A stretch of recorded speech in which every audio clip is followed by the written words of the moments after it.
चंद्रवंशी वाले जो होंगे वो स्वर्ग नहीं देख सकते हैं। क्या कहा?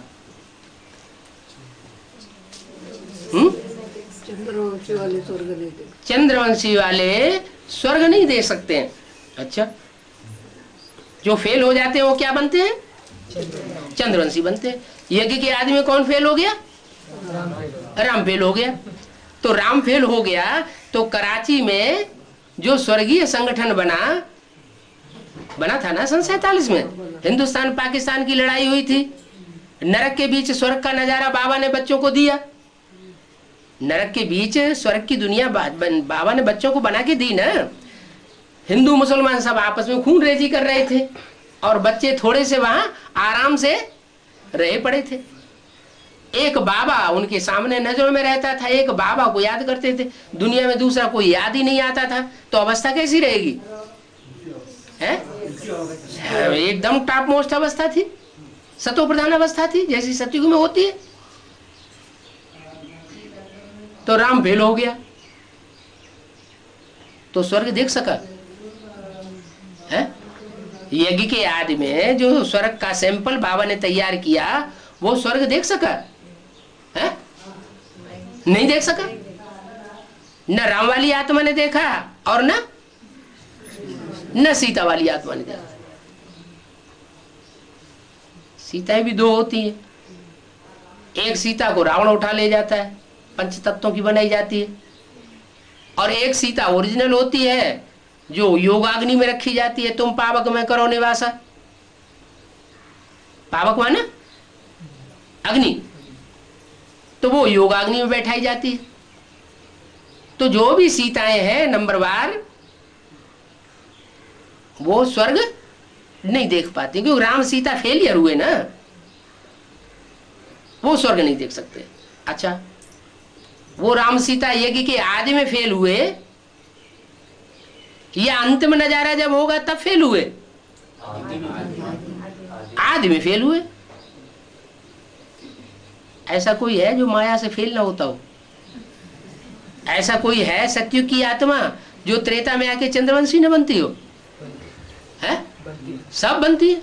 माने माया किसी को छोड़ने वाली नहीं है। तो पहले फेल हो जाना वो अच्छा है या बाद में फेल हो जाना अच्छा?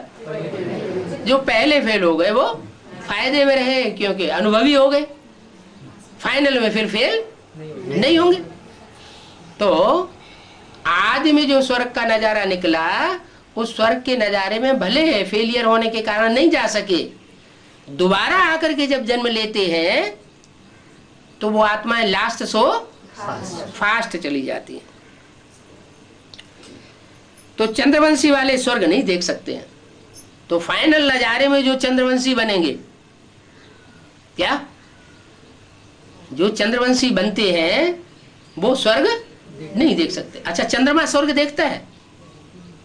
नहीं। चंद्रमा कौन है? दादा लेखराज ब्रह्मा चंद्रमा है ना, वो स्वर्ग देखता है? इन आंखों से देखता है? नहीं देख। जब उनका बाप चंद्रमा ही, चंद्रवंशियों का बाप कौन है? चंद्रमा।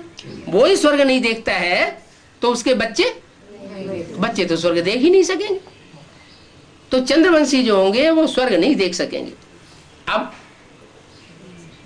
यज्ञ के अंदर जो भी बेसिक नॉलेज में है वो चंद्रमा को याद करते हैं या ज्ञान सूर्य बाप को याद करते हैं? चंद्रमा को याद करते हैं। तो जितने जितने भी दीदी दादी दादाएं चंद्रमा को याद करने वाले हैं, बाबा ने भले मुरलियों में मना किया चंद्रमा को याद नहीं करना, ब्रह्मा को याद नहीं करना। अगर याद करेंगे तो पतित बन पड़ेंगे, माना तुम्हारा पद नीचा हो जाएगा। तो उन्होंने नहीं माना तो अंजाम क्या होता है कि जो जो ब्रह्मा को याद करने वाले हैं वो शरीर छोड़ते हैं तो उनका अकाले मौत होता है।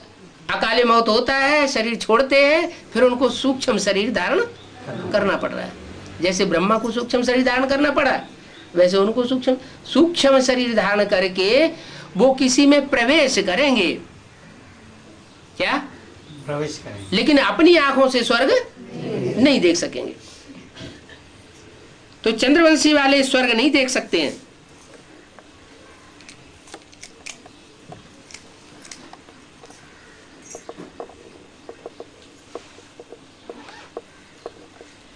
कम पढ़ाई है तो सतयुग में जा ही नहीं सकते, क्योंकि बाबा जो सतयुग की बात करते हैं वो 16 कला संपूर्ण सतयुग की बात करेंगे, माना उससे भी ऊंची कोटि का जो संगम युगी स्वर्ग है उसकी बात करते हैं। नर से नारायण बनने वाले संगम युग की बात करते हैं स्वर्गीय सुख की, या उस स्थूल सुख की बात करते हैं। बाप तो लक्ष्य देते हैं वो तो उस जीवन का लक्ष्य देते हैं जिसका गायन और पूजन द्वापर युग में भी होता है। द्वापर युग में सतयुग के नारायणों का कोई गायन पूजन है? सतयुग के नारायणों का कोई गायन पूजन नहीं। वहां जो भी गायन पूजन सतयुग में हो, वो द्वापर कलयुग में होता है, वो संगम युग की संपन्न स्टेज का होता है। तो संगम युग की संपन्न स्टेज में परमात्मा बाप ने आकर के जो ज्ञान सुनाया और ज्ञान सुना के संपन्न बनाया, वो संपन्न होने के बाद वो आत्माएं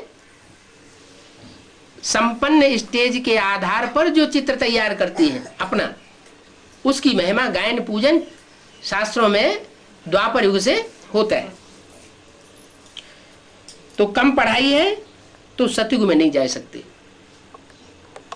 पढ़ाई पूरी है तो सतयुग में जा सकेंगे। इसका मतलब क्या हुआ कि संगम युगी स्वर्ग में कितनी आत्माएं जावेंगी? 4.5 लाख जावेंगे। बाकी जितने भी होंगे वो सब स्वर्ग में जाके जन्म लेंगे। संगम युगी स्वर्ग है जो बाप आकर के तैयार करते हैं, बाप आकर के जहां वर्षा देते हैं, वो स्वर्ग बच्चे के रूप में जन्म लेने वाले बच्चों को नहीं मिलेगा। क्यों? क्योंकि उनको प्राप्ति किससे होगी? उनको प्राप्ति भगवान से होगी या देवी देवताओं से होगी? देवी देवताओं से होगी। तो फर्क पड़ जाएगा। बाप ने जो ऊंचे से ऊंचा लक्ष्य दिया है, ऊंचे से ऊंचे बाप ने, वो प्राप्ति के लायक नहीं बन सकेंगे। तो जरूर उन्होंने कम पढ़ाई पढ़ी होगी, पूरी पढ़ाई नहीं पढ़ी, बीच में चले गए, तो बीच में चले जाने के कारण उनको प्राप्ति भी अधूरी होती है। कम पढ़ाई वाले सतयुग में जा नहीं सकेंगे। बच्चों को तो नई दुनिया स्वर्ग में जाने के लिए पुरुषार्थ करना है। क्या कहा है? कौन सी नई दुनिया? कोई कहे सतयुग का दूसरा जन्म भी तो नई दुनिया है। अरे कुछ न कुछ पुराना तो हुआ। कोई कहेंगे पहला जन्म सतयुग का, जो राधा कृष्ण जैसे बच्चे बनेंगे, वो भी तो नई दुनिया है। संगम नई दुनिया तो है, 16 कला संपूर्ण तो है, लेकिन उतरती कला का युग है। क्या? जैसे ही राधा कृष्ण गद्दी पर बैठेंगे, उनके हाथ में सत्ता आवेगी और वैसे ही उतरती कला शुरू हो जाएगी। तो वहां जन्म लेने वाले भी श्रेष्ठ नहीं हुए।